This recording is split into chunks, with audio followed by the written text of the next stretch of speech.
সবাই ভালো আছে? আমার গলাটা একটু বসে আছে, কথা কি বোঝা যাচ্ছে?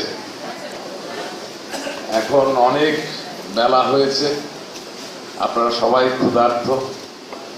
আমি প্রথমেই ক্ষমা প্রার্থনা করছি আমাদের সকলের পক্ষ থেকে যে আজকে এই অনুষ্ঠানটা শুরু হতে দেরি হয়ে গেল।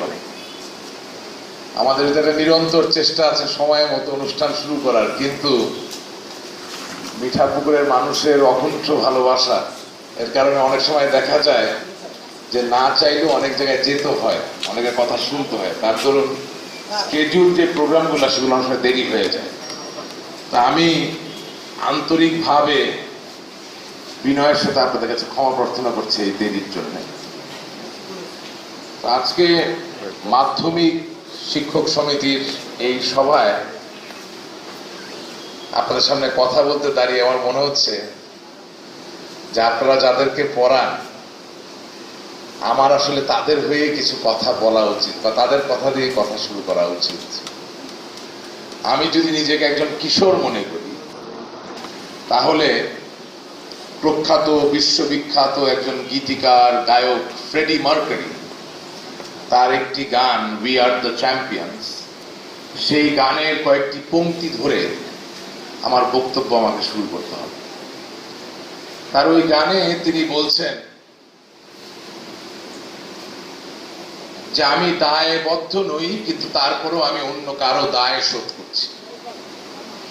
আমি অপরাধী নই, আমি অন্যায় করিনি, তারপরেও আমি অন্য কারো করা অন্যায় বা অপরাধের কারণে সাজা ভোগ করছি।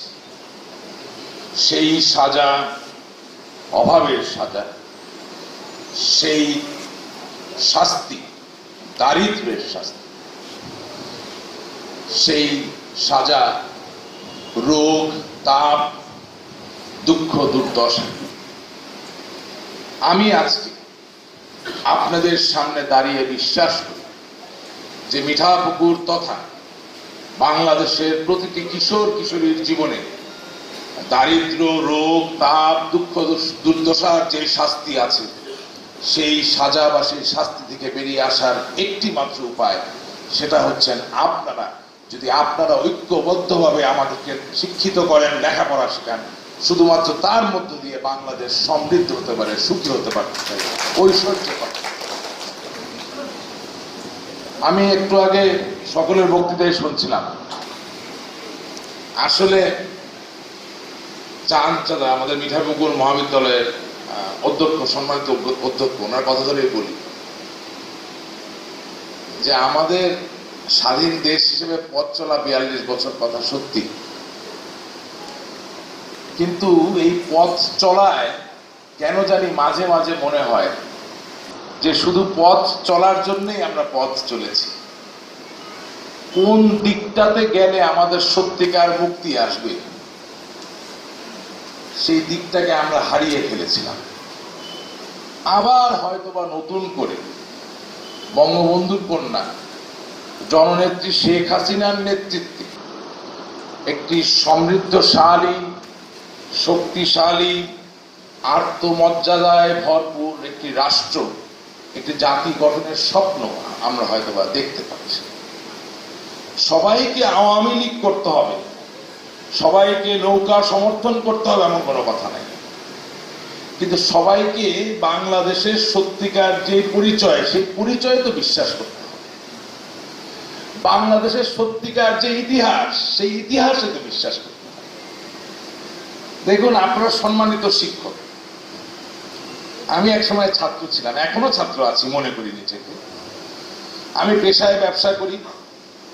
চাঁদা যেটা বললেন, পেশায় হয়তো আপনারা শিক্ষক হতে পারেন, কিন্তু সেটা আসলে আপনাদের পেশা না, আপনারা মানুষ গড়ার কারিগর।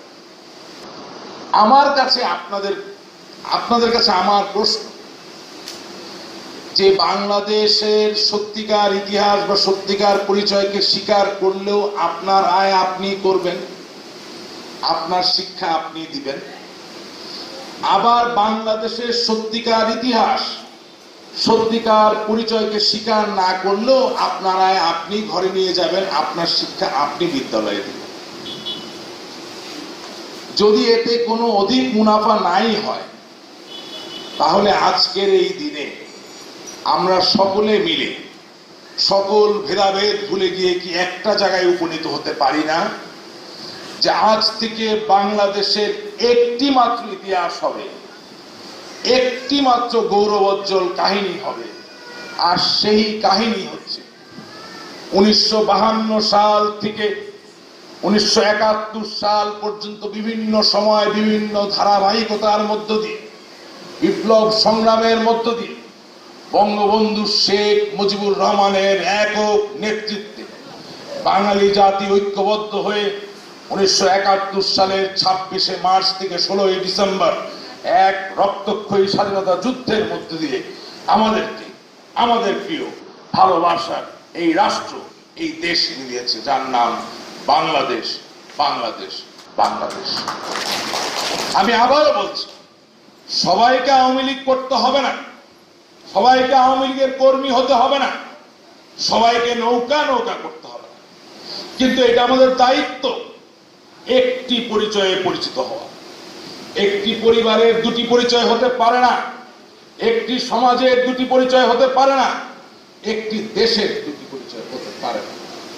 যেই পরিবারে দুঃখজনক হলেও সত্য যে দুই পরিচয়ের রোগে যারা আক্রান্ত, সেই পরিবারের কোনো সন্তান, সেই পরিবারের কোনো সদস্য সমাজে আত্মসম্মানের সাথে দাঁড়াতে পারে না, সাফল্যের সাথে সাফল্য মণ্ডিত হতে পারে না।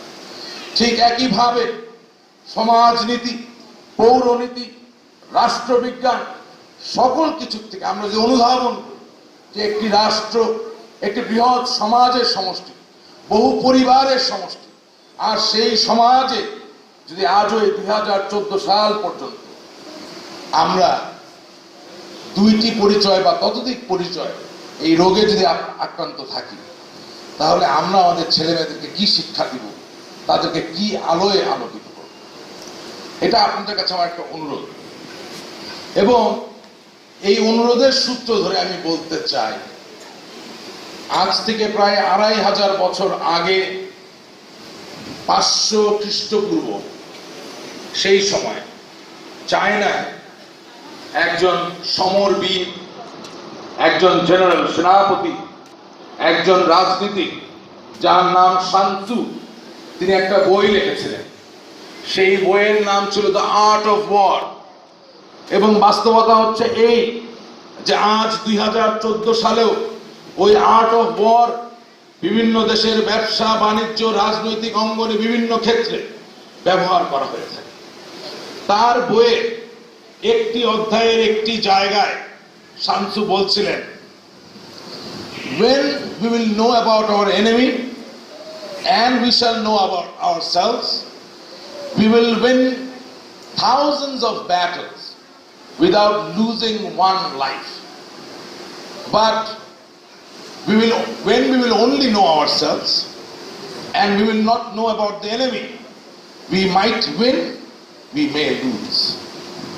Similarly, when we will not know about ourselves, neither shall we know about our enemy, we will definitely endanger ourselves. এই কথাটার মানে হচ্ছে শান্তু বলতেছে, যখন আমরা আমাদের শত্রু সম্বন্ধে জানব, যখন আমরা নিজেদের সম্বন্ধে জানব, তখন হাজারো যুদ্ধ আমরা জয়ী হব, কোনো প্রাণ দিতে হবে না, নিশ্চিতভাবে জয়ী হব। কিন্তু যখন আমরা শুধুমাত্র নিজেদের সম্বন্ধে জানব কিন্তু আমাদের শত্রু সম্বন্ধে জানবো না, তখন আমরা যুদ্ধে জয়ীও হতে পারি, যুদ্ধে হেরে যেতেও পারি। 50-50 চান্স। আর যখন আমরা যুদ্ধে যাব কিন্তু নিজেদেরকে চিনব না, শত্রুকেও চিনব না, তখন অবধারিতভাবে আমরা পরাজিত হব। এই কথাটার বলার মানে হচ্ছে, আজকের দিনে আমরা কোনো যুদ্ধ ওই আকারে আসলে করছি না যা নাটকে বা সিনেমায় দেখা যায়, অথবা 1971 সালে যুদ্ধ আমরা যেটা করেছি। কিন্তু আজকেও কিন্তু শত্রু আছে। আমাদের শত্রু কি? আমাদের শত্রু বেকারত্ব। আমাদেরকে বুঝতে হবে যে বেকারত্বের ব্যাপ্তি কতটুকু। আমাদের শত্রু কি? অজ্ঞানতা। আমাদেরকে বুঝতে হবে সমাজের কোন কোন জায়গায় থেকে এই অজ্ঞানতার সূত্রপাত হচ্ছে। আমাদের শত্রু কি? দারিদ্র। আমাদেরকে বুঝতে হবে কিভাবে ওই দারিদ্রকে আঘাত করলে আমরা সমৃদ্ধিকে খুঁজে পাব। ঠিক একই সাথে আজকে এই সমাজে বিদ্যমান একটি প্রতিক্রিয়াশীল শক্তি আছে, যেই শক্তি বাংলাদেশের সত্যিকার পরিচয়কে লুকায়িত রাখতে চায়। আর সেই শক্তিকে পরাজিত করতে গেলেও ওই প্রতিক্রিয়াশীল শক্তিকে শত্রু মনে করে এগোতে হবে। আপনাদের কাছে আমার অনুরোধ, যখন আমি ছোট ছিলাম, ধরো মাধ্যমিক স্কুলে পড়তাম, একই রকম ভাবে আমার ছোট ভাই বোনরা আপনাদের কাছে পড়তে চায়, তারা কিন্তু এক অর্থে অসহায়।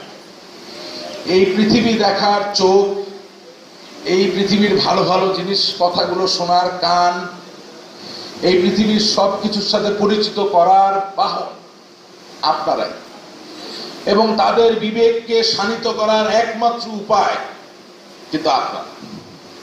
এজন্যে তাদের আগামী দিনের জীবনে তাদের সত্যিকার শত্রু কারা, কাকে পরাস্ত করে তাদের মুখে এবং এই সমাজের অন্য সকলের মুখে হাসি ফোটাতে হবে, সেই সম্বন্ধে সম্যক ধারণা দেওয়া দরকার। আর